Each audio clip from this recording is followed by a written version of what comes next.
Congressman Paul, you say that President Obama is not too soft on Iran. You say that he is too tough on Iran. I want to put up some of your statements. Sanctions are not diplomacy, you say. They are a precursor to war and an embarrassment to a country that pays lip service to free trade. As for Iran's nuclear ambitions, you wrote this: one can understand why they might want to become nuclear capable, if only to defend themselves and to be treated more respectfully.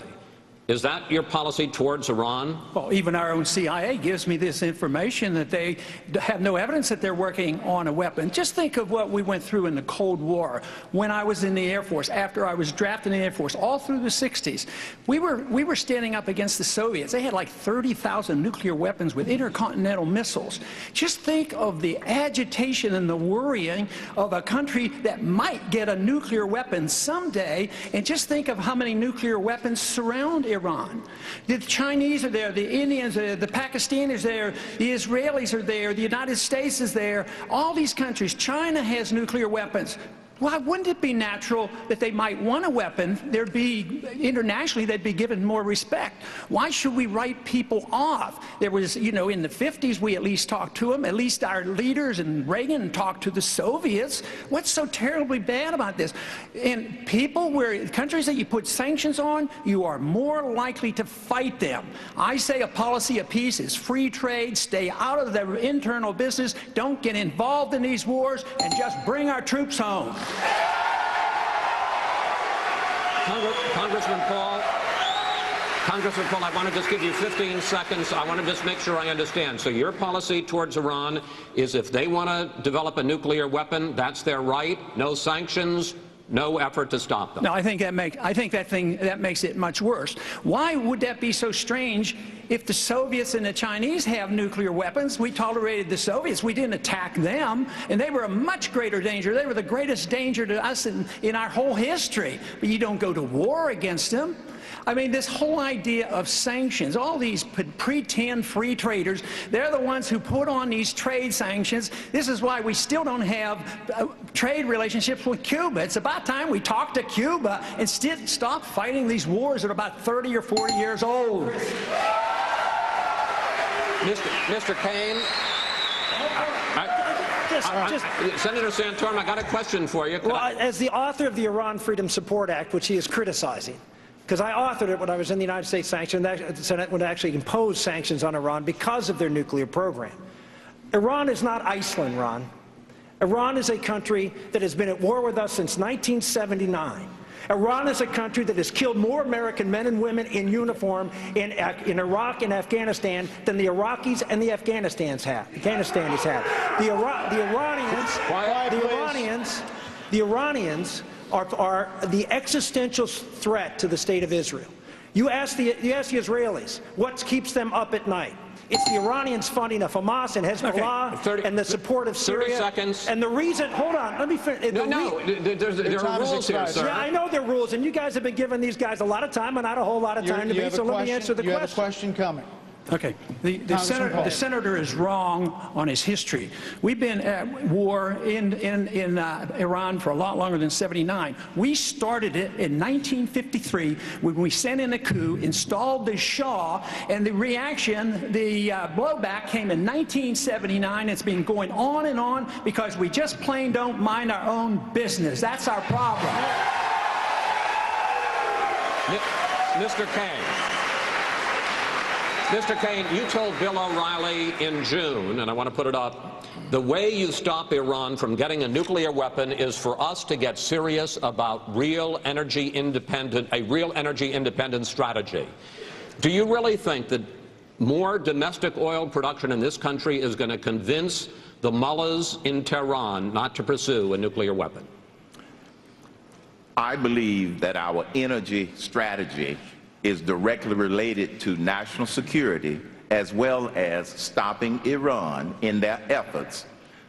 The head of Iran, Ahmadinejad, has said that he wants to wipe Israel off of the face of the earth. I take that seriously. He has also said that he's not going to listen to the United States, Britain, or anybody else in their attempts to do what they want to do.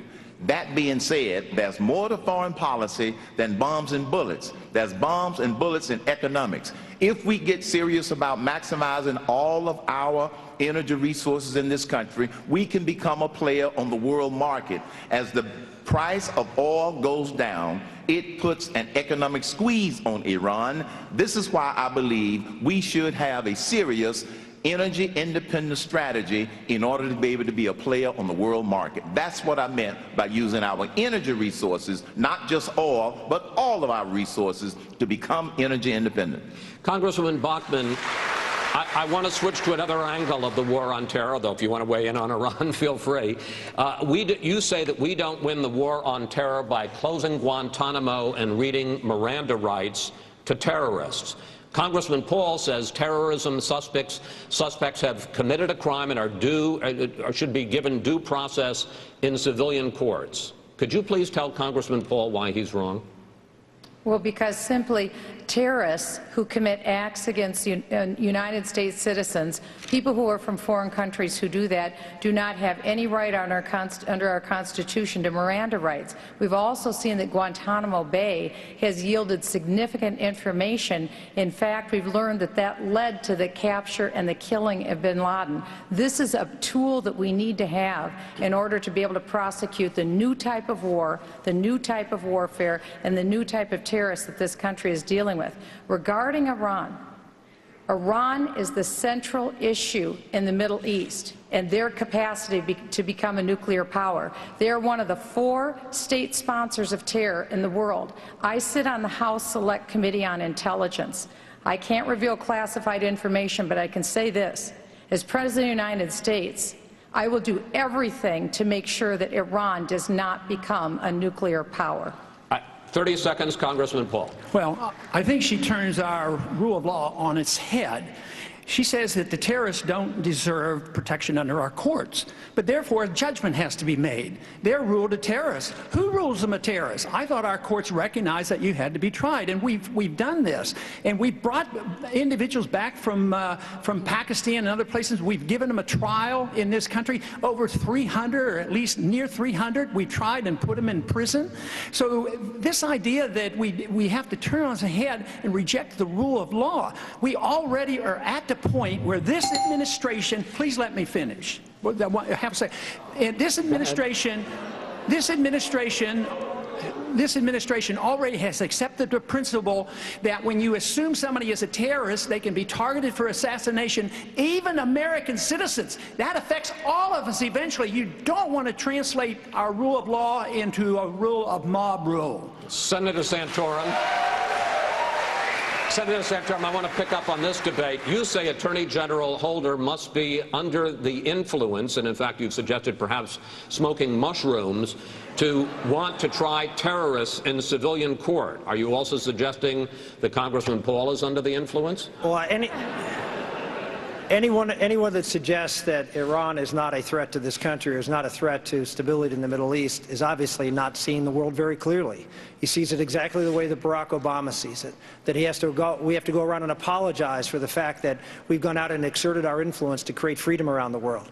I don't apologize for that. I don't apologize for the Iranian people being free for a long time, and now they're under a malocracy that tramples the rights of women, tramples the rights of gays, tramples the rights of people all throughout their society, and is the greatest supporter of terrorism in the Middle East and around the world, and is setting up training camps and is working with Venezuela and other countries in south of our border to threaten us. Iran is a country that must be confronted. I was in front of this curve. I authored the Iran Freedom Support Act back in 2004. It was blocked by Joe Biden, nonetheless, and Barack Obama once. We got it passed, and I can tell you, if Rick Santorum and when Rick Santorum is president, Iran will not get a nuclear weapon, because the world as we know it will be no more. Congressman Paul, 30 seconds. You've heard the war propaganda that is liable to lead us into the 6th war, and I worry about that position. Iran is a threat because they have some militants there. But believe me, they're all around the world, and they're all around the world, and they're not a whole lot different than others. Iran does not have an air force that can come here. They can't even make enough gasoline for themselves. And here we are building this case out, please. They're building up this case just like we did in Iraq. Build up the war propaganda. There was no Al-Qaeda in Iraq, and they had nuclear weapons, and we had to go in. I'm sure you supported that war as well. Okay. It's time we quit this. It's time. It's trillions of dollars we're spending on these wars. When we come back, we'll try to get a hold of things. Social issues, that should be fun, and the most pressing issues right now, getting America back to work after this break.